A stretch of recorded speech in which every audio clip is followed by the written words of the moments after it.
जिसके कान हो वह सुन ले कि आत्मा कलीसियाओं से क्या कहता है। जो जय पाए मैं उसे उस जीवन के पेड़ में से जो परमेश्वर के स्वर्ग लोक में है फल खाने को दूंगा। जिसके कान हैं वो सुन लो। हमने एक प्रार्थना की थी छोटी सी, यीशु मसीह के लहू से आपके कान खुल जाएं। हालेलुया। जिसके कान हो वो सुन ले। सुनने के लिए अपने कान आगे लाइए। और कलीसियाओं से क्या कहता है? कलीसिया कौन है? आप सब कलीसिया हैं। आप कलीसिया हैं। You are every person. मेरी सारी बहनें, सारे भाई, मेरे सारे बच्चे, सब आप कलीसिया हैं। आपसे आज परमेश्वर कहना चाहता है, आज आत्मा आपसे बात करना चाहता है। कलीसिया का मतलब आप कलीसिया हो, आप चर्च हो, और आज आपसे परमेश्वर कुछ स्पेशल बात करना चाहता है। लेकिन हम वचन में जाए उससे पहले मैं पूछना चाहता हूं, देखिए, क्या खरी शिक्षा चाहते हैं या कानों की खुजली वाली शिक्षा पसंद है आपको? खरी खरी खरी। देखिए, इस संसार में दो तरह की शिक्षा है। कानों की खुजली के अनुसार भी शिक्षा है, जो आपको पसंद है, मेरी मर्जी के अनुसार, मेरी इच्छाओं के अनुसार, मेरे अभिलाषाओं के अनुसार मुझे शिक्षा चाहिए। मेरी आशीषों के अनुसार मैं जो चाहता हूं वैसी, मैं जो सुनना चाहता हूं वो मुझे चाहिए। वो होती है कानों की खुजली वाली शिक्षा। और एक कहते हैं खरी शिक्षा, जो आपको शायद पसंद नहीं आती है, आपको शायद कड़वी लगती है, आपको कभी कभी ताड़ना पड़ती है, लेकिन परमेश्वर की असली आशीष खरी शिक्षा में है। तो आज आपको तय करना पड़ेगा, आप खरी शिक्षा पसंद करते हैं या कानों की खुजली वाली शिक्षा। Praise the Lord. तो आज अगर आप खरी शिक्षा सुनना चाहते हैं तो परमेश्वर की आत्मा की आवाज को सुने। आज आत्मा आपसे बात करना चाहता है। आत्मा अगर आपसे बात करना चाहता है, वेलकम कीजिए, उसका स्वागत कीजिए। पवित्र आत्मा, मैं तेरा स्वागत करती हूं, मैं तेरा स्वागत करता हूं। पवित्र आत्मा, मुझसे बात कर। आज मेरे कान में बोल, तू क्या कहना चाहता है। आप अपने दिल में प्रार्थना कीजिए, अपने मन में प्रार्थना कीजिए। परमेश्वर आज आपसे कुछ स्पेशल बात करना चाहता है। जिसके कान हो वह सुन ले, आत्मा कलीसियाओं से क्या कहता है। जो जय पाए मैं उसे उस जीवन के पेड़ में से जो परमेश्वर के स्वर्गलोक में है फल खाने को दूंगा। जो जय पाए, जो जय पाए, जो जय पाए, मैं उसे उस जीवन के पेड़ में से जो परमेश्वर के स्वर्गलोक में है उसे फल खाने को दूंगा। देखिए, जब मैं ये वचन मनन कर रहा था, आज मैं अचानक में बाइबल वचन, और जब मैं वचन पे विचार कर रहा था, मेरे मन में कई चीजें आई जो मैं आपके साथ शेयर करूंगा अभी। लेकिन इस वचन में 4 चीजें मैं आपको दिखाना चाहता हूं। इस वचन में देखिए, जो जय पाए, जो जय पाए, ये एक पॉइंट है जिस पर हम बात करेंगे। दूसरा, मैं उसे उस जीवन के पेड़ में से, उस जीवन के पेड़ में से, यानी जीवन का वृक्ष, जीवन का पेड़, इस बारे में भी हम बात करेंगे डिटेल से, जो परमेश्वर के स्वर्गलोक में है, यानी परमेश्वर का स्वर्गलोक, इस बारे में भी हम बात करेंगे। इसलिए इसके लिए भी परमेश्वर ने मुझसे बात किया। और क्या है, उसमें से फल खाने को दूंगा। तो ये एक वचन है, लेकिन परमेश्वर ने बड़े डिटेल से इस वचन से मुझसे बात किया। और आज हम जो बात करेंगे, जय पाने के बारे में बात करेंगे। जो जय पाए, वन हु ओवरकम्स, यानी परमेश्वर में जय पाने। अच्छा, जय पाने वाला कौन है? जय कैसे पाई जाती है? जय पाने में अड़चन क्या आती है? क्या हम जय पाए हुए लोग हैं? क्या हम जय पाने वाले लोग हैं? हमें यह देखना पड़ेगा कि सचमुच में क्या हम परमेश्वर में जय पाए हुए लोग हैं कि नहीं। अगर जय नहीं पाएंगे तो हम स्वर्ग नहीं जाएंगे। याद रखिए, जो जय पाए मैं उसे उस जीवन के पेड़ में से जो परमेश्वर के स्वर्गलोक में फल खाने को दूंगा। जो जय पाएगा, जो विजयी होगा, यानी इनाम किसको मिलेगा? इनाम किसको मिलेगा? जो विजय होगा। देखिए, दौड़ में दौड़ते तो बहुत सारे लोग हैं, लेकिन इनाम एक पाता है। कुश्ती 2 लड़ते हैं, पहलवान 2 पहलवान लड़ते हैं, लेकिन जीतता तो एक ही है। ऐसे ही हम ये जीवन की लड़ाई है, ये स्वर्ग की लड़ाई है। और स्वर्ग नरक में से हमने चुन लिया कि हाँ हम स्वर्ग जाना है, लेकिन स्वर्ग में जाने के लिए भी एक लंबी लड़ाई लड़नी है, हमें विजय पाना है। बिना विजय प्राप्त किए हम स्वर्ग नहीं जा सकते। तो क्या हम जय पाए हुए लोग हैं? अगर जय नहीं पाई है तो कैसे जय पाएं? हमें स्वर्ग जाना है, जय पाना है और हमारे यीशु मसीह के साथ अनंत काल तक रहना है। यही हमारी अभिलाषा है। हमारा धन दौलत पैसा बीमारी ये हमें रोक नहीं सकती ये चीजें। हाँ, इस संसार में जीते हैं, जरूरत है इन चीजों की। इस संसार में जीने के लिए हमें खाना चाहिए, रोटी चाहिए, मकान चाहिए, कपड़े चाहिए, लोग चाहिए बात करने के लिए, लेकिन ये स्वर्ग नहीं ले जाते हैं। तो आपको जय कैसे पाना है, विजय कैसे प्राप्त करें, हम बात करेंगे इस बारे में। और इस विजय को रोकने के लिए कुछ लोग तैयार बैठे हैं। ये विजय है ना, हम जय पाने में कुछ टांग पकड़ने वाले लोग भी हैं हमारे पीछे। नहीं, ये जय नहीं पाए, ये स्वर्ग नहीं जाना चाहिए। पाप, शैतान और संसार तीनों नहीं चाहते कि आप जय पाए। पाप, शैतान और संसार कभी नहीं चाहते कि आप जय पाए। सोचिए। अब इस बारे में हम डिटेल से बात करेंगे। आमीन, प्रेज द लॉर्ड। चलिए वचन पढ़ेंगे हम। पहला यूहन्ना 5 का 4 और 5। अगर आपके पास बाइबल है निकाल सकते हैं, पढ़ सकते हैं। क्योंकि जो कुछ परमेश्वर से उत्पन्न हुआ है वह संसार पर जय प्राप्त करता है, और वह विजय जिससे संसार पर जय प्राप्त होती है हमारा विश्वास है। मैं आपको जय प्राप्त करने के लिए यह वचन दिखाना चाहता हूं, कैसे हम जय प्राप्त करें। आप जय प्राप्त कैसे करेंगे? आमीन, हालेलुया। देखिए, संसार पर जय पाने वाला कौन है ना? हम जय कैसे पाएंगे? वचन में, ये सारी चीजें वचन में छुपी हुई हैं। आपको वचन ढूंढना पड़ता है भाई बहनों, है ना। वचन में आप वचन के अंदर जैसे जाएंगे आपको पता चलेगा मुझे कैसे विजय प्राप्त करनी है। क्योंकि जो कुछ परमेश्वर से उत्पन्न हुआ है वह संसार पर जय। परमेश्वर से जो चीज, देखो हम संसार पर जय प्राप्त किससे करते हैं? परमेश्वर से उत्पन्न होने वाली चीजों पर। जो कुछ परमेश्वर से उत्पन्न हुआ है, परमेश्वर से उत्पन्न क्या हुआ है? प्रेम हुआ है। परमेश्वर ही तो प्रेम है। परमेश्वर ने हमें, परमेश्वर का प्रेम, आनंद, शांति यानी पवित्र आत्मा के फल जो हैं वह संसार पर जय प्राप्त करता है। हम संसार की चीजें संसार पर जय प्राप्त नहीं करती हैं। परमेश्वर से जो उत्पन्न होता है वही संसार पर जय प्राप्त करता है हमारा। और ये परमेश्वर से उत्पन्न क्या होता है? सबसे बड़ी बात क्या है? परमेश्वर से क्या उत्पन्न होता है जिससे हम जय प्राप्त कर सकते हैं? बोलिए कोई बहन भाई। अरे लिखा है ना, विश्वास। वचन में विश्वास, जिससे संसार पर जय प्राप्त होती है हमारा विश्वास। ये विश्वास परमेश्वर से आता है, संसार से नहीं आता। विश्वास कहां से आता है? बोलिए। यीशु मसीह की ओर से विश्वास आता है, परमेश्वर से विश्वास आता है। ये संसार से विश्वास नहीं आता। मान लीजिए, मैं आपसे कहना चाहता हूं, आपके पास 2 करोड़ रुपए हैं, आप बीमार पड़े हैं, पैसे बचाएंगे आपको? तो विश्वास कहां से आना चाहिए?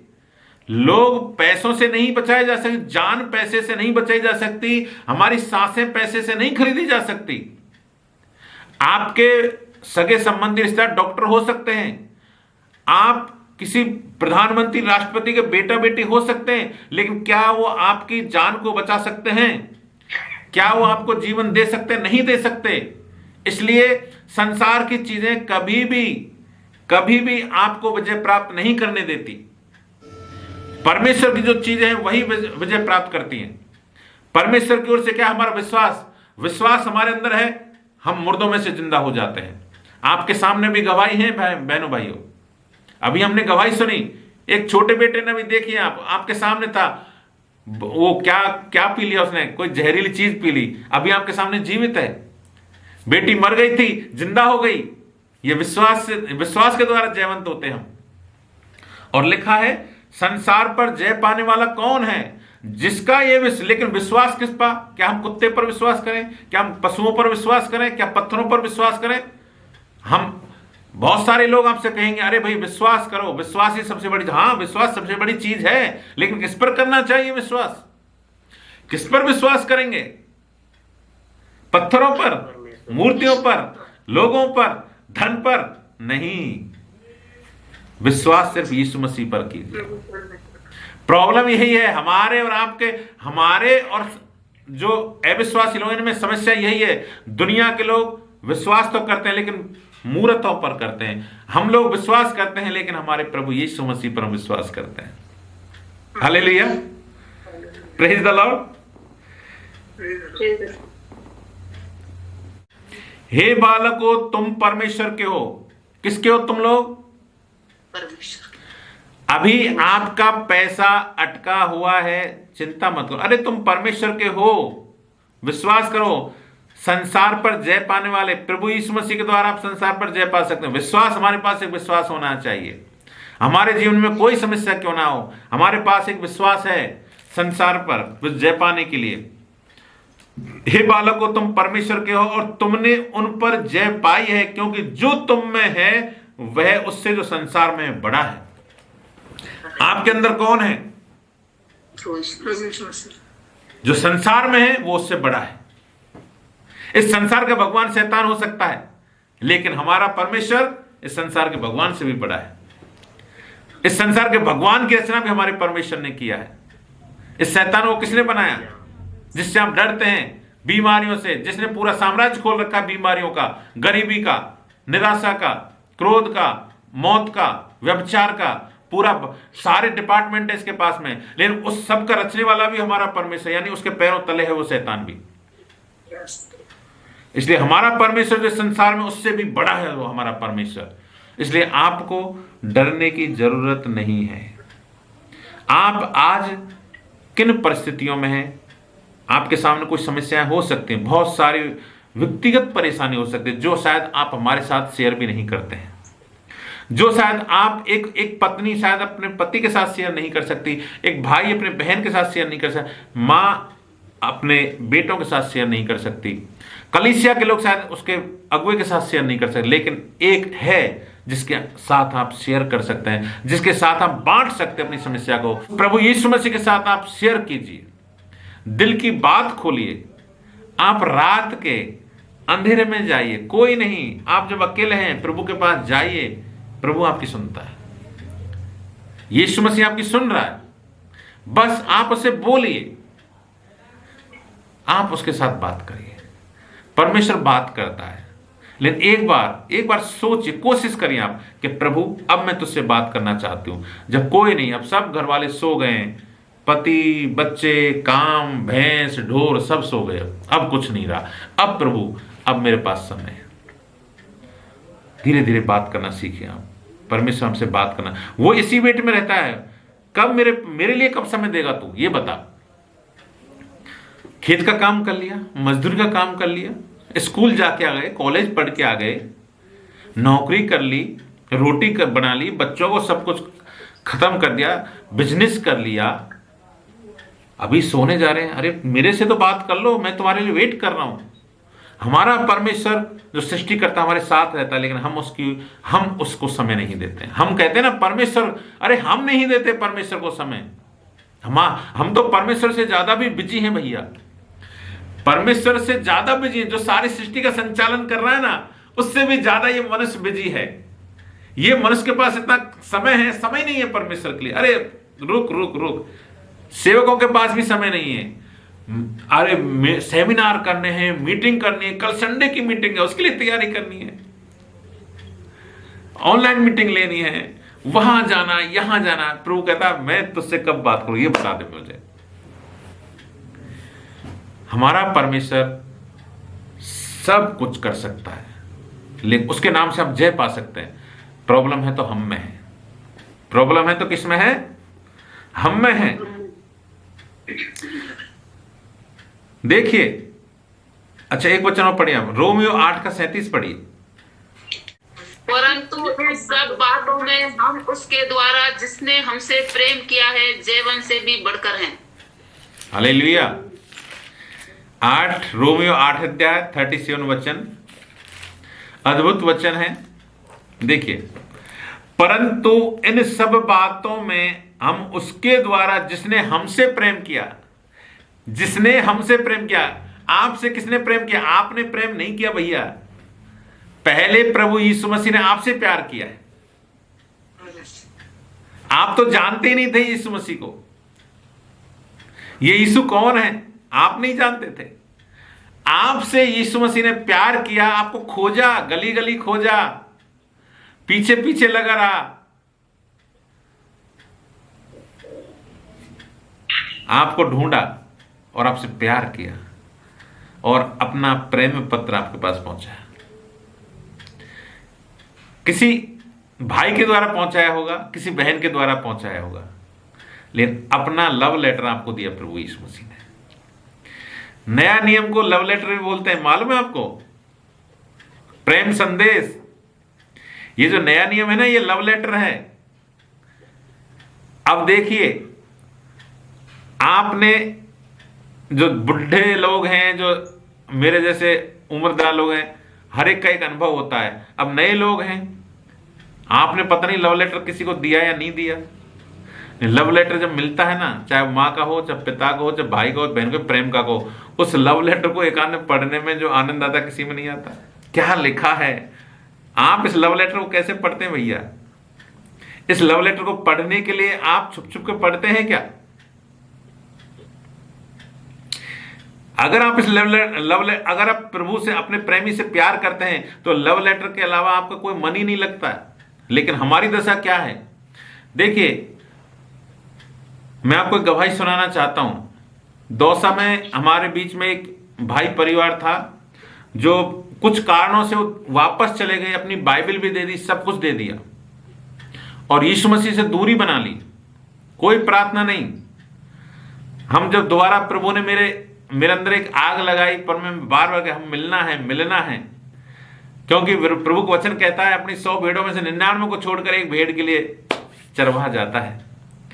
हम वहां गए उस परिवार में, और जब हमने बातचीत किया तो उस भाई की बेटियों ने बोला, हम छुप छुप कर, देखिए सबने मना कर दिया परिवार में, कभी हम वचन को वापस दे दिया, रवि भाई को 4 बाइबल दे दी, सब कुछ दे दिया, लेकिन उस घर की बेटियां छुप छुप कर प्रार्थना करती थी, छुप छुप कर। इतना प्रेम। अपने पापा से बहाने बना के हम ऊपर पढ़ेंगे, और वहां जाके दोनों बहनें प्रार्थना करती थी।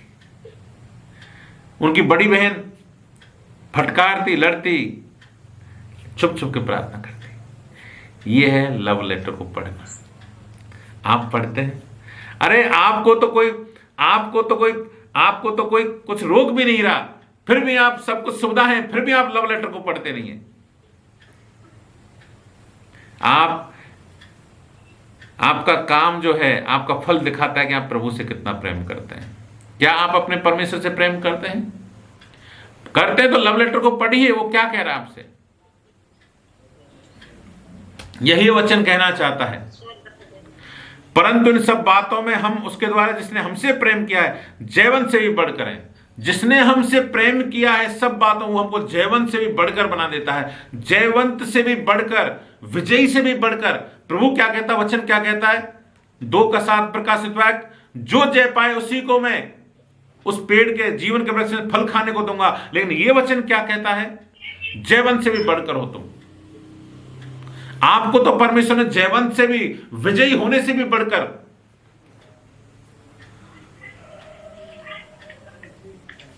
जय किसी ने पाई, फल आप खा रहे हैं। जयवंत से बढ़कर होने का क्या मतलब? मैं आपको एक एग्जांपल दूं तो सोचिए, जब एक बॉक्सर होता है, बॉक्सर, कभी रिंग में लड़ते देखा बॉक्सर को? भाई साहब, वो बॉक्सर जो लड़ता है, बहन जी, जब बॉक्सर लड़ता है ना, तो उसके सारे मुंह गाल सब फट जाते हैं, होठ वोट दांत, उसके मुंह से खून आता है, और फाइट करता है, और वो शील्ड लेके आता है। पंच जो पड़ते हैं उसके पूरी बॉडी पर, होठ है ना, हमारे सामान्य होठ जैसे नहीं रहते, उसके पत्थर जैसे होठ हो जाते हैं, पड़ते पड़ते, मुंह से पड़ते पड़ते खून बहता है एक बॉक्सर के बॉडी से। लेकिन जब वो जीतता है सबके सामने उस शील्ड को, लेकिन वो अपनी पत्नी को देता है उस शील्ड को। किसको देता है? अपनी पत्नी को। युद्ध किसने लड़ा? लड़ाई किसने लड़ी? यीशु मसीह ने। और शील्ड किसको मिली? अरे हमारे दूल्हे ने लड़ाई लड़ी और हम उसकी दुल्हन हैं। हम जैवन से भी बढ़कर हो जाते हैं। हमने कुछ नहीं किया। हमारे प्रभु यीशु मसीह ने मार खाई, कोड़े खाए, खून बहाया। जीवन किसको मिला? जिसने उस पर विश्वास किया। तो हम जैवन से भी बढ़कर हैं, ये प्रभु का वचन कहना चाहता है। हम जैवन से भी बढ़कर हैं। देखिए, संसार पर आपके जीवन में कभी भी 3 चीजें राज्य करती हैं संसार में, और वो कभी नहीं चाहते कि आप जय प्राप्त करें। पाप, शैतान और संसार। लेकिन अगर हमें जय प्राप्त करनी है तो तीनों चीजों पर लगातार विजय प्राप्त करनी। लगातार जब तक मौत नहीं आ जाती है तब तक तीनों चीजों को विजय प्राप्त करनी है। हमें पाप पर भी विजय प्राप्त करनी है, शैतान पर भी विजय प्राप्त करनी है और संसार पर भी। देखिए, ये लड़ाई मृत्यु तक है। मृत्यु तक ये लड़ाई है। आज हम विश्वास, आपने देखा होगा बहुत सारे विश्वासी मजबूत होते हैं और बड़े बड़े काम होते हैं, और कुछ दिनों के बाद पता चलता है अरे विश्वासी खत्म है ही नहीं, वापस चला गया। तो ये लड़ाई एक दिन की लड़ाई नहीं है, ये लड़ाई है मृत्यु तक। आपको पाप पर बार बार विजय पानी है। पाप एक बार, आज पाप पर विजय प्राप्त की, हो सकता है आपने विजय प्राप्त, वर्षों से विजय प्राप्त करें पाप पर, अचानक पाप आप पर हावी होता है, गिर जाते हैं। हमें कभी नहीं, हमें लगातार लड़ना है। शैतान हमेशा ये प्रयास करता रहेगा आपको कब तक गिराने के लिए, जब तक हम मर नहीं जाते हैं ना, तब तक शैतान गिराने की कोशिश करता है। क्योंकि दोनों सिद्धांत हैं, मृत्यु तक यीशु मसीह भी कोशिश करता है। मेरा बेटा पाप से मन फिरा ले, मन फिरा ले, मन फिरा ले, मन फिरा ले। वो चाहता है जब आप अपनी सांसें गिन रहे हैं, अंतिम सांसें, और कोई उस समय भी यीशु को ग्रहण कर ले, यीशु को अपना परमेश्वर अंगीकार करे। हे प्रभु, मैं तुझे अंगीकार करता हूं, मैं अपने पापों की क्षमा मांगता हूं, मैं पापी हूं, प्रभु जी मुझे माफ कर, मुझे अपना बेटा बना ले। यस, हो गया चमत्कार, आप स्वर्ग जाएंगे। मृत्यु से अगर एक क्षण पहले भी आपने यीशु मसीह को अंगीकार कर लिया, आप शैतान के राज्य से परमेश्वर के राज्य चले जाएंगे। लेकिन यही सेम शैतान भी करता है, यही काम शैतान भी करता है। आप विश्वासी हैं, कोशिश करेगा, कोशिश करेगा, कोशिश करेगा, लास्ट समय में आपका धीरज टूट जाता है। वो पूरी जिंदगी दे दी लेकिन ये बीमारी नहीं गई, पूरी जिंदगी दे दी लेकिन गरीबी नहीं गई, पूरी जिंदगी दे दी लेकिन कुछ नहीं हुआ। क्या करूं प्रभु, ऐसे कोई फायदा नहीं तेरे से, इससे तो मैं मरना भला है। आप यीशु को रिजेक्ट करते हैं, उसी समय आप हार जाते हैं और शैतान जीत जाता है और आपको नरक लेकर जाता है। आप कौन सा जीवन जीना चाहते हैं? यूहन्ना 16:33 पढ़िए। Hallelujah, hallelujah, praise the Lord. मैंने ये बातें तुमसे इसलिए कही हैं कि तुम्हें मुझ में ढांढस मिले। प्रभु यीशु मसीह आपसे कहना चाहता है, आज इस समय कहना चाहता है, मैं ये तुमसे इसलिए बातें कर रहा हूं, ये उत्तम भाई का मुंह इसलिए मैं इस्तेमाल कर रहा हूं कि तुम्हें मुझ में ढांढस मिले। देखिए, ये मेरा मुंह है ना, ये नाम से आप उत्तम भाई का मुंह बोल सकते हैं, लेकिन इसको इस्तेमाल करने वाला कौन है? पवित्र आत्मा परमेश्वर। ये होठ मेरे हो सकते हैं, जबान मेरी हो सकती है, लेकिन इनका इस्तेमाल परमेश्वर कर रहा है। इसलिए परमेश्वर आज कहना चाहता है, मैंने ये बातें तुमसे इसलिए, आज जो हम बात कर रहे हैं, परमेश्वर इसलिए कह रहा है क्योंकि प्रभु यीशु मसीह में आपको शांति मिले।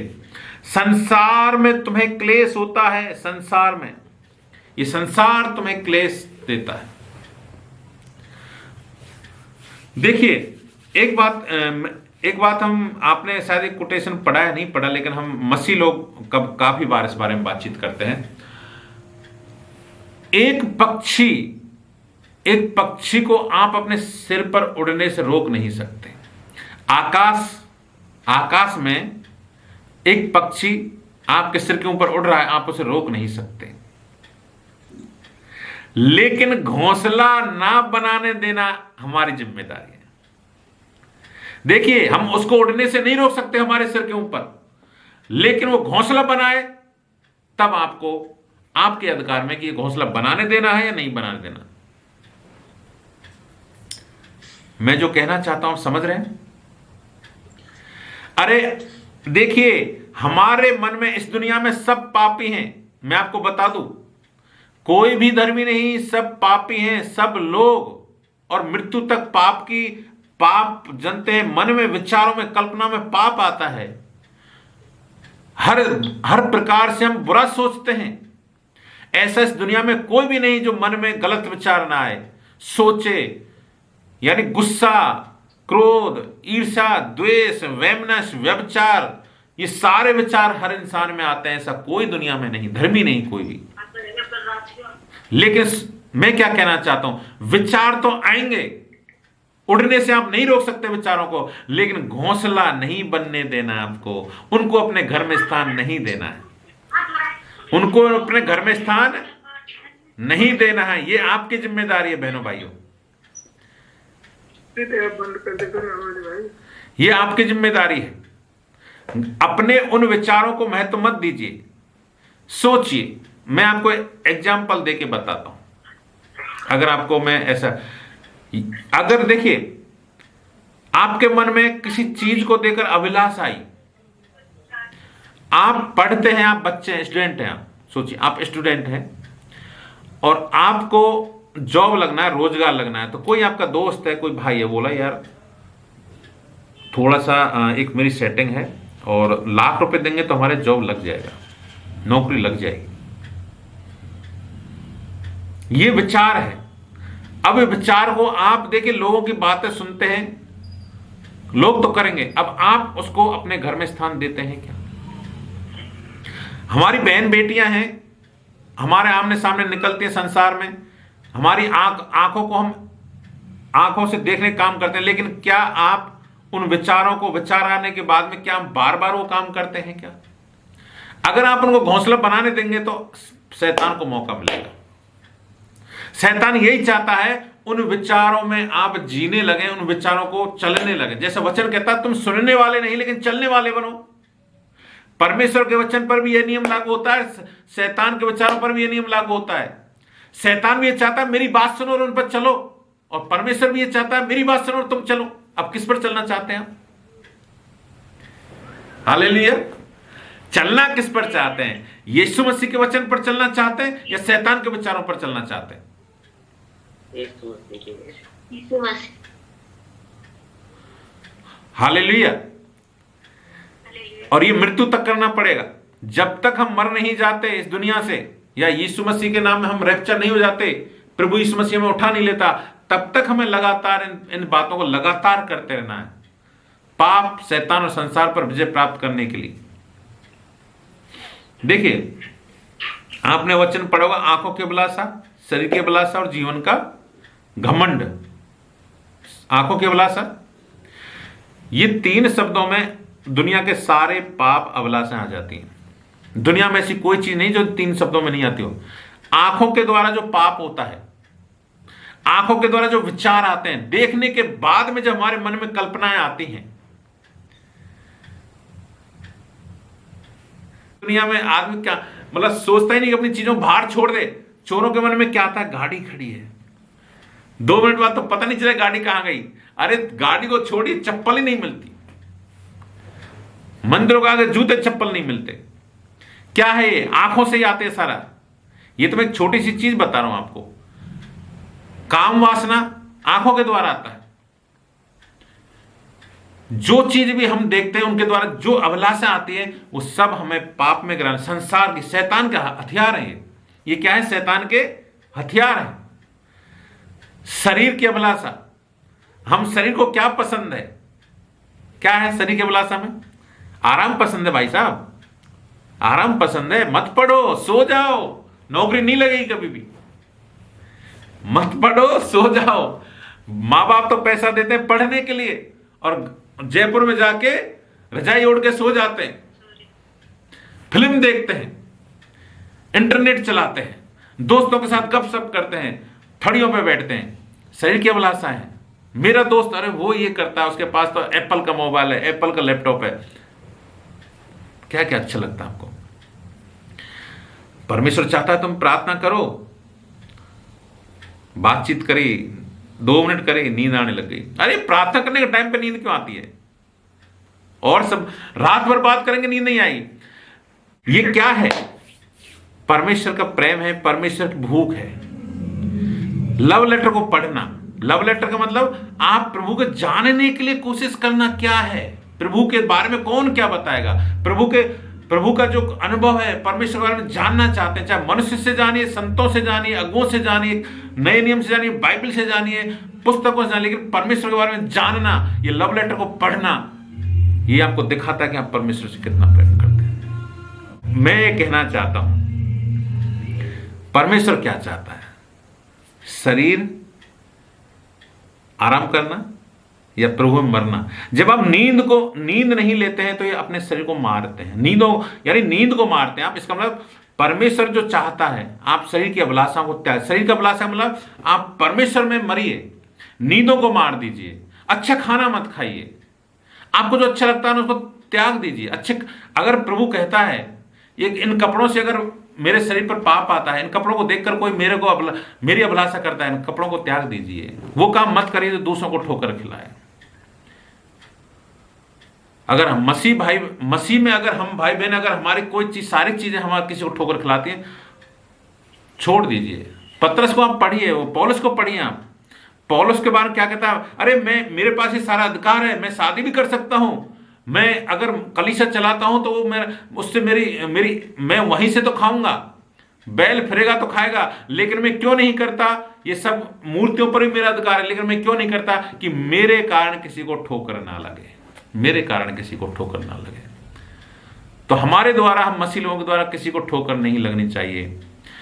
हमारे बारे में जो लोग क्या सोचते हैं, अरे तो मसीह लोग हैं, हम क्या गवाही देते हैं? अभी कई बार हम सुनते हैं, हम ही क्या गवाही देते हैं? नहीं, हम परमेश्वर के लोग हैं, हम तो दवाई नहीं लेते। और 2 दिन बाद आपको कोई बहन जो अविश्वासी है वो देखता है, डॉक्टर के पास जा रहे हैं हम, तो हम तो बोलते हैं दवाई नहीं लेते, फिर डॉक्टर के पास क्यों जा रहे हैं हम? देखिए, परमेश्वर ने डॉक्टर भी हमारे लिए बनाए हैं, लेकिन हमें ऐसी गवाही नहीं देनी जो हमको झूठा साबित करे, है ना। हमें कभी भी ऐसी गवाही नहीं देनी है जो हमें ही, हमारे परमेश्वर को लज्जित कर। क्यों? डॉक्टर के क्यों नहीं जा सकते? हम डॉक्टर हमारे हैं, हम भी डॉक्टर हैं। हम प्रार्थना हम करते हैं, लेकिन हम डॉक्टर के पास जाएं तो कोई बुराई नहीं है, पर वो पाप नहीं है। तो कभी भी ऐसी अपने जीवन में गवाही मत दो जिससे दूसरे को ठोकर लगे। जहां पे एक आत्मा को बचाने जाते हो, वापस खत्म हो जाती हो दूसरी आत्मा। तो शरीर की अभिलाषा कभी भी मत जाइए। ये 3 और घमंड, ये हमें प्रार्थना करना चाहिए। जब हम प्रार्थना में जाते हैं, अरे अपने लिए हम क्या मांगते हैं? प्रभु मेरी नौकरी लगे, परमेश्वर घर में सुख शांति समृद्धि आए, मेरे माँ बाप बहन भाई सब अच्छी तरह हो जाए, पर कलीसिया, मेरे अगुए सब। कभी ये बोला है कि परमेश्वर मेरी आंखों की अभिलाषा को खत्म कर, शरीर की अभिलाषा को खत्म कर, मेरे घमंड जो मुझसे दूर कर, इनको जला दे मेरे अंदर से। अपने लिए अच्छी प्रार्थना करना सीखिए। आप कैसे जय प्राप्त करेंगे ये बताइए? आप आशीष मांगने से जय नहीं पाएंगे भाई। आपने एक नौकरी मांग ली, परमेश्वर मुझे कलेक्टर बना दे, परमेश्वर ने आपको कलेक्टर बना दिया। कलेक्टर बनाने के बाद आपकी जिम्मेदारी क्या है? आप सेवा करो, पब्लिक की सेवा करो, पब्लिक को समय देना पड़ेगा। राजनीतिक रूप से उनके जो नेता हैं आपको मंदिर में भी ले जाएंगे, यहां खड़ा भी रखेंगे, उनकी सेवा करो। और सारे वहां तो कोई आप ये नहीं बोल सकते कि मैं ये काम नहीं करूंगा, ये काम करूंगा, फिर आप तो फंस जाएंगे। देखिए, इस दुनिया में सारे पद, आप ऊंचे से ऊंचे पद की अभिलाषा करो और आप फंसो नहीं, हो नहीं सकता। इसलिए परमेश्वर को अपनी मर्जी पूरी करने दो। आपको प्रभु ने किस बात के लिए दुनिया में रखा है, कि वो क्या चाहता है, इस धरती पर क्यों रखना चाहता है प्रभु? अरे आपके गांव में प्रभु ने आपको पैदा क्यों किया? आप भांडारे में पैदा हुए, या दौसा में पैदा हुए, लालसोट में पैदा हुए, या गंगापुर में पैदा, क्यों किया परमेश्वर? क्यों? क्योंकि आपका उस परिवार से, उस गांव से कोई विशेष योजना है प्रभु का। आप राजस्थान में पैदा हुए हैं, इस भारत देश में पैदा हुए, प्रभु को चाहता है आपसे। हम यूं ही इस जगह पे पैदा नहीं हो गए, हमारे माँ बाप से हम क्यों पैदा हुए, ये बताइए। इसका मतलब क्या है कि हमारा प्रभु चाहता है कि मैं इस परिवार में कुछ करूं, मैं इस परिवार में यीशु मसीह को उद्धार लेकर आऊं, जो विश्वास नहीं कर रहे उनके लिए गवाही दूं, सिखाऊं उनको, वचन प्रेम पत्र पढ़ाऊं उनको। बहुत से लोग जब पढ़े लिखे नहीं होते हैं बहनों भाइयों, है ना, तो प्रेम पत्र पढ़ाते हैं किसी से। पहले पुरानी फिल्में देखी, डाक या डाक लेकर आता था तो लोग वो लेटर का इतना वेट करते थे। आजकल तो खैर इंटरनेट, सब दुनिया बदल गई है पूरी तरह। पत्र आता था तो घूमना पड़ता, मैं किससे पढ़ाऊं, और जिसके पास लेटर आता था वो ले लेकर छाती से चिपका घूमता था, अरे वो कोई पढ़ने वाला जाए तो मैं इसको पढ़ाऊं। डाक या नहीं, मेरे पास समय नहीं है। आज क्या आप उस प्रेम पत्र को लोगों को पढ़ाते हैं क्या ये लव लेटर परमेश्वर का लोगों को दिखाते हैं क्या? ये लव लेटर ही है जो आपको जय प्राप्त करता है। ये लव लेटर आपको परमेश्वर में जय प्राप्त कराएगा। आपको जय पानी, बिना जय के आप स्वर्ग नहीं जाएंगे भैया। आप बिना जय पाए, ये बाइबल में हम पढ़ेंगे, आपका टेस्ट होगा, आपकी परीक्षा होगी, आपको पास होना पड़ेगा। बिना पास हुए हम स्वर्ग नहीं जा सकते। इसलिए मैं आपसे कहना चाहता हूं, ये वचन जो है इसको सिंसियर तरीके, देखिए इस वचन में मजबूत बन गए ना आप, तो आप जय प्राप्त कर लेंगे। ये वचन ही है जो आपको स्वर्ग लेकर जाएगा, चिन्ह और चमत्कार नहीं, कोई भी बड़ी आशीष नहीं। अरे आपको देश का राजा बना दिया जाए तो क्या आप बच जाएंगे? क्या नहीं बचेंगे।